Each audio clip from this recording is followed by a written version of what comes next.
Doctor Sushma, तुम्ही मगाशी म्हणालात की बऱ्याच वेळा आयुर्वेदामध्ये बरेचसे असे उपाय आहेत की ते थायरॉइड किंवा गलगंड ह्यांसारख्या आजारांवरती आपण काम करू शकतो. मात्र काय एक्झॅक्टली उपाय आहेत त्याबद्दल सांगा.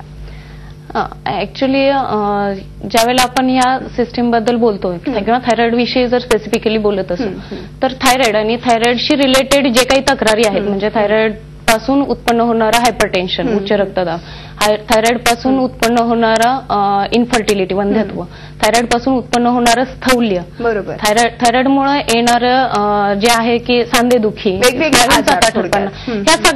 सगळे जे आहेत हे एंडोक्राईन सिस्टीमशी रिलेटेड आहेत किंवा ते एकमेकांशी लिंक्ड आहेत. हे एकमेकांपासून वेगळे नाहीये.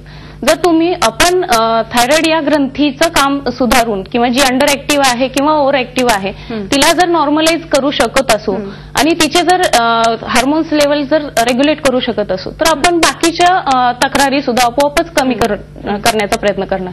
त्यामध्ये इंटरनल मेडिसिन्स आहेतच, म्हणजे पोटातून घ्यायची जी औषधं आहेत ती आहेतच. त्याच्याबरोबर पंचकर्मातले जे काही प्रकार आहेत त्या अनुषंगाने ती पंचकर्म अंमलात आणणं किंवा वमन, बस्ती, दळवा लावणं, लेपणं किंवा कंठदारा ह्या ज्या पद्धती आहेत किंवा ह्या ज्या उपचार पद्धती आहेत त्यांनी तर नक्कीच फरक पडू शकेल.